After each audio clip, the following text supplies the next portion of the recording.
9월 28일 수요일 새벽 기도 예를 드립니다. 오늘 주신 하나님 말씀은 사무엘하 6장 12절로 23절 말씀입니다. 어떤 사람이 다윗에게 아뢰어 이르되 여호와께서 하나님의 궤로 말미암아 오벳 에돔의 집과 그의 모든 소유에 복을 주셨다 한지라. 다윗이 가서 하나님의 궤를 기쁨으로 메고 오벳 에돔의 집에서 다윗성으로 올라갈새 여호와의 궤를 맨 사람들이 6걸음을 가매 다윗이 소와 살찐 송아지로 제사를 드리고 다윗이 여호와 앞에서 힘을 다하여 춤을 추는데 그때에 다윗이 배 에봇을 입었더라. 다윗과 온 이스라엘 족속이 즐거이 환호하며 나팔을 불고 여호와의 궤를 메어 오니라. 여호와의 궤가 다윗성으로 들어올 때에 사울의 딸 미갈이 창으로 내다보다가 다윗 왕이 여호와 앞에서 뛰놀며 춤추는 것을 보고 심중에 그를 업신여기니라. 여호와의 궤를 메고 들어가서 다윗이 그것을 위하여 친 장막 가운데 그 준비한 자리에 그것을 두매 다윗이 번제와 화목제를 여호와 앞에 드리니라. 다윗이 번제와 화목제 드리기를 마치고 만군의 여호와의 이름으로 백성에게 축복하고 모든 백성 곧 온 이스라엘 무리에게 남녀를 막론하고 떡 1개와 고기 1조각과 건포도 떡 1덩이씩 나누어 주매 모든 백성이 각기 집으로 돌아가니라. 다윗이 자기의 가족에게 축복하러 돌아오매 사울의 딸 미갈이 나와서 다윗을 맞으며 이르되 이스라엘 왕이 오늘 어떻게 영화로우신지 방탕한 자가 염치 없이 자기의 몸을 드러내는 것처럼 오늘 그의 신복의 계집종의 눈앞에서 몸을 드러내셨도다 하니 다윗이 미갈에게 이르되 이는 여호와 앞에서 한 것이니라. 그가 내게 내 아버지와 그의 온 집을 버리시고 나를 택하사 나를 여호와의 백성 이스라엘의 주권자로 삼으셨으니 내가 여호와 앞에서 뛰놀리라. 내가 이보다 더 낮아져 스스로 천하게 보일지라도 네가 말하는 바 계집종에게는 내가 높임을 받으리라 한지라. 그러므로 사울의 딸 미갈이 죽는 날까지 그에게 자식이 없으니라. 아멘. 베레스 후사, 이 말 속에 베레스 즉 페레츠는 무너지다, 파괴하다, 분산시키다는 뜻이 있는 파라츠에서 나온 말이었습니다. 그래서 터져나옴, 파멸시킴, 균열, 갈라짐의 틈을 의미하는 것이 이 베레스입니다. 또한 우사는 강하다란 아자즈에서 유래된 강함, 능력을 의미하고 있지요. 즉 우리 하나님께서 하나님의 뜻을 거스리는 인간 안에 내재한 죄성에 끌려 미혹되는 그 연약함, 인본주의의 강한 능력을 균열시키고 파괴시킨 사건이 바로 우사가 죽게 된 현장이라는 겁니다. 사도 바울을 통해 우리 하나님이 하신 말씀을 통해 빗대어 본다면 바로 우사가 죽임당한 이 사건을 이해하는 열쇠를 얻을 수도 있습니다. 우리의 육신으로 행할 수밖에 없지만 성령 하나님의 인도하심을 받고 따라갈 수 있는 하나님이 주신 능력을 따라서만 우리는 살아가야 한다는 것을 바로 어제의 본문 그리고 오늘 말씀을 통해서도 생각해 볼 수 있다는 거죠. 고린도후서 10장 3절로 5절에 이렇게 말씀하거든요. 우리가 육신으로 행하나 육신에 따라 싸우지 아니하노니 우리의 싸우는 무기는 육신에 속한 것이 아니요 오직 어떠한 견고한 진도 무너뜨리는 하나님의 능력이라. 모든 이론을 무너뜨리며 하나님 아는 것을 대적하여 높아진 것을 다 무너뜨리고 모든 생각을 사로잡아 그리스도에게 복종하게 하니 아멘. 이렇게 말하고 있습니다. 성도인 저희들에겐 어떠한 견고한 진도, 모든 이 세상의 이론도 무너뜨릴 수 있는 하나님의 능력이 이미 우리 예수님 안에서 주어졌다는 약속의 말씀 아닙니까? 하나님의 뜻을 거스르고 대적해 높아지도록 부추기는 이 세상 앞에, 죄의 미혹 앞에서 이 세상 그 무엇이라 하더라도 우리는 하나님이 주신 말씀과 성령의 능력 안에서 우리 예수님 안에서 이미 그것을 사로잡아 버릴 수 있는, 행할 수 있는 힘을 갖추고 있는 존재라는 것을 말씀을 통해 확인할 수 있는 거죠. 바로 이러한 존재가 성도인 저희들이라고 성경은 끊임없이 말하고 증언합니다. 우사의 죽음, 베레스 우사는 바로 이걸 우리에게 동일하게 말하고 있습니다. 그런데 나의 이성과 나의 행함, 나의 노력, 섬김에만 우리는 몰두하고 집중할 때가 참 많은데, 그런데 우리가 이런 삶을 살다 보면 어떤 일이 펼쳐집니까? 하나님을 정면으로 대적하는 자리에 우리가 서 있음에도 불구하고 바로 이런 것을 인지하지도 못하고 깨닫지도 못하고, 아니 그렇게 서 있는 우리에게 주어진 것을 내려놓지 못하고 끝까지 붙잡으려고 하다 보니 거부하고 인정하지 못하는 죄의 미혹에 넘어지게 되는 것을 저희는 다윗을 통해 어제 살펴보게 된 겁니다. 베레스 우사라 말하는 다윗의 내면 안에 성경은 어떠한 작용이 펼쳐지고 있는지 우리에게 정확히 말하고 있지 않습니까? 하나님을 향한 분노와 두려움이 다윗 안에는 함께 내재해 있었습니다.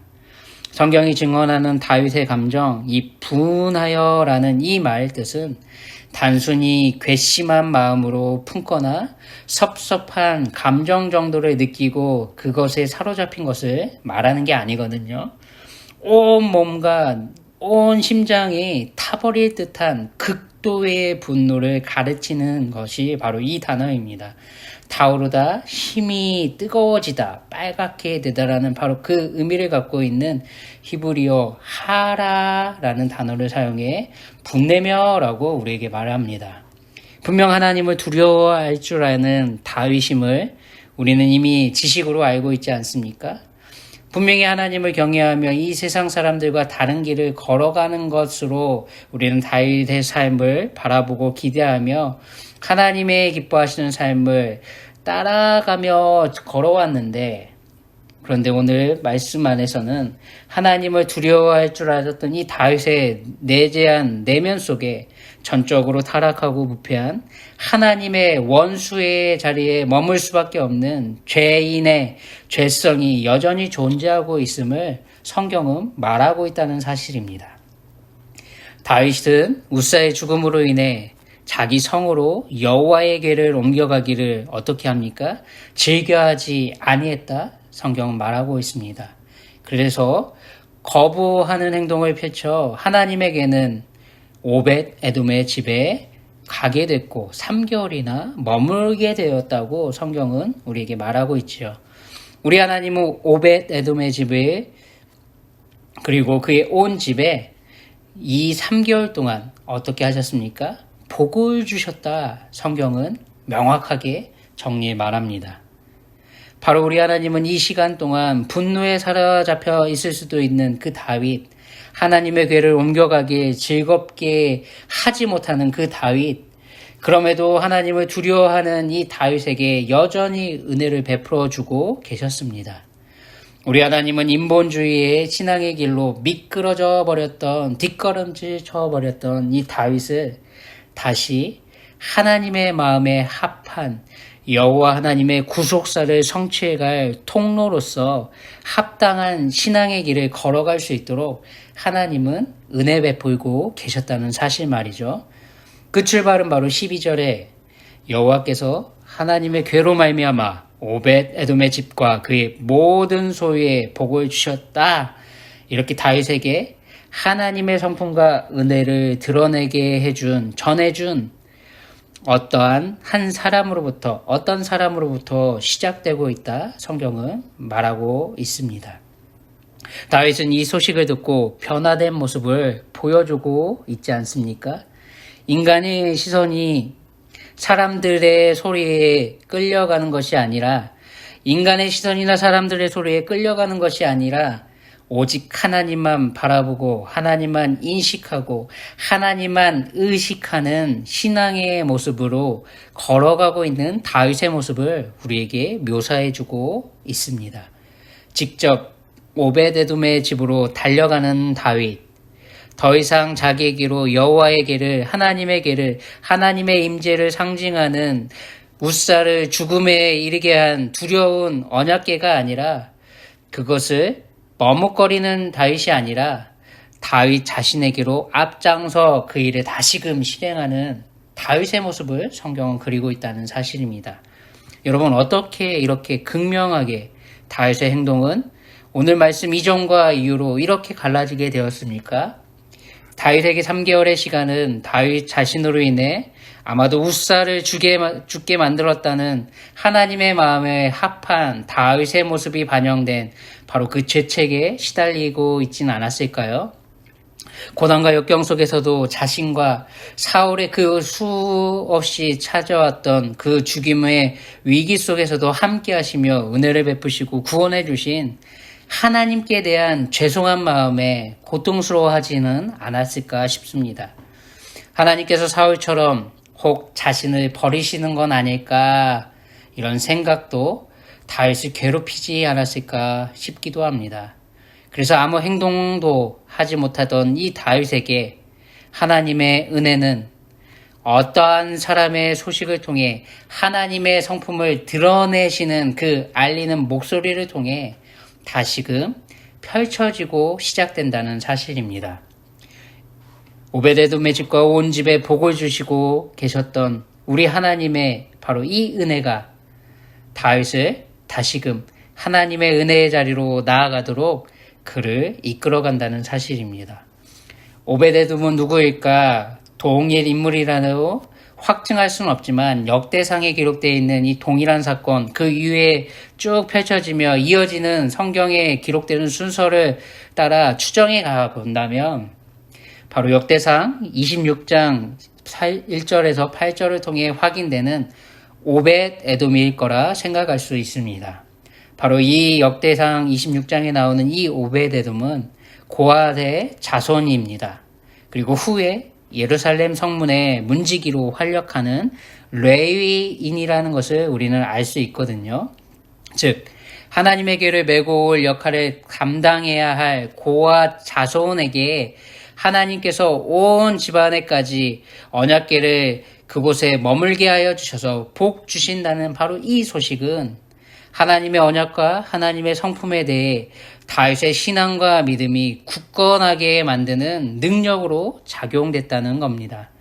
다윗 자신과 온 이스라엘이 하나님의 뜻과 말씀 앞에 합당하게 먼저 행동하는 신앙의 길을 걸어가게만 된다면 하나님께서 그런 다윗에게 우리들에게도 하나님 뜻에 합당하게 행하실 일들이 있을 것을 달게 받는 그런 자세로 우리도 다윗처럼 걸어간다면 다윗이 누리는 이 은혜가 우리에게도 동일하게 임하지 않을까 싶습니다. 여러분, 우린 하나님의 뜻에 합당하게 행하실 일들을 달게 받아낼 것을 결단하고 다윗 자신과 온 이스라엘이 하나님의 뜻과 말씀에 합당하게 먼저 행동으로 나아가는 이 신앙의 모습을 통해 하나님의 성품을 발견하게 됩니다. 하나님은 다윗에게 여전히 노하기를 더디하시고 인자와 진실이 많으신 자비하신 하나님이십니다. 13절로 15절에 나와 있는 대로 여호와의 궤를 맨 사람들이 6걸음을 가매 다윗이 소와 살찐 송아지로 제사를 드리고 다윗이 여호와 앞에서 힘을 다하여 춤을 추는데 그때에 다윗이 배 에봇을 입었더라. 다윗과 온 이스라엘 족속이 즐거이 환호하며 나팔을 불고 여호와의 궤를 메어 오니라. 아멘. 다윗은 우리 하나님만을 바라보고 의식하는 하나님만을 기쁘시게 해드리는 신본주의의 신앙으로 코람데오의 신앙으로 하나님의 은혜 앞으로 지금 걸어가고 있습니다. 이의 말씀은 인본주의적 삶의 가치관을 따를 수밖에 없는 이 세상 사람들을 대변하는 다윗의 아내 밀갈과 그리고 코람데오의 신앙, 심실하게 신본주의의 신앙의 열매를 삶으로 맺어내는 다윗을 대조시켜 부각시키고 있습니다. 성경 16절 사울의 딸 미갈이라 그녀를 부르며 미갈이 한 행동을 묘사하고 있지 않습니까? 16절 여호와의 궤가 다윗 성으로 들어올 때에 사울의 딸 미갈이 창으로 내다보다가 다윗 왕이 여호와 앞에서 뛰놀며 춤추는 것을 보고 심중에 그를 업신여기니라. 하나님을 찬양하고 예배하는 다윗을 업신여겼다 말하고 있습니다. 미갈은 하나님을 대리해 이스라엘을 통치하는 이 다윗을, 그리고 다윗이 두려워하며 섬기는 이 하나님을 향해 바로 이런 마음을 품고 있던 겁니다. 20절, 이스라엘의 왕이 오늘 어떻게 영화로우신지 방탕한 자가 염치 없이 자기의 몸을 드러내는 것이처럼 오늘 그의 신복의 계집종의 눈앞에서 몸을 드러내셨도다 라고 말하고 있죠. 미갈은 여호와의 계를 중요하게 여기지 않음을 바로 이 말을 통해 알려주는 겁니다. 하나님의 은혜 앞에서 벗었음에도 부끄러워하지 않았던 처음에 아담과 하와처럼 하나님의 그 은혜를 하나님의 임재함 속에 지금 누리고 있는 다윗을 향해 그저 어리석기 짝없는 자처럼 가장 낮고 비천한 자들 앞에서 품위를 잃어버린 몰상식한 사람으로 치부해버리고 있다는 사실입니다. 다윗은 이런 미갈을 향해 이스라엘의 왕으로서, 하나님의 대리 통치자로서, 아니 하나님의 자녀요 성도로서 목숨과 같이 소중히 여기고 살아가야 할 삶의 원칙이 무엇인지 우리를 향해서도 외치고 있습니다. 21절 22절, 이는 여호와 앞에서 한 것이니라. 그가 내 아버지와 그의 온 집을 버리시고 나를 택하사 나를 여호와의 백성 이스라엘의 주권자로 삼으셨으니 내가 여호와 앞에서 뛰놀리라. 내가 이보다 더 낮아져서 스스로 천하게 보일지라도 네가 말한 바 계집종에게는 내가 높임을 받으리라. 아멘. 이렇게 외치고 있습니다. 하나님의 말씀대로, 하나님의 뜻대로 삶을 살아가는 성도에게 바로 이러한 배포가 있어야 할 줄 믿습니다. 사람들과 세상의 시선과 평가에 연연해야 하고 끌려가는 것이 아니라, 그런 삶이 아니라 하나님을 기쁘시게 해드리기 위해 최선을 다하는 삶을 이 땅에서 살고 누리는 성도의 삶이 되어야만 할 줄 믿습니다. 세상 편법과 방법들에 편승하지 않고 하나님의 말씀에 합당한 구별된 삶을 살아가게 될 때 우리는 샬롬을 전하는 다윗과 같은 통로로 쓰임받을 겁니다. 바로 하나님과 화목해야 되는, 하나님이 주시는 샬롬의 은혜들을 함께 나눠줄 수 있는 삶을 우리가 살고 있게 될 겁니다. 오늘 하루도 철저히 여호와 앞에서 살아가는 코람데오의 신앙, 신본주의 신앙을 살아내시길 소원합니다. 신앙의 길에서, 믿음의 길에서 뒷걸음치지 않고 여전히 신실하신 하나님의 약속과 은혜를 확증해 주시는 어떠한 사람들과 같은 통로의 삶이 되시길 소원합니다.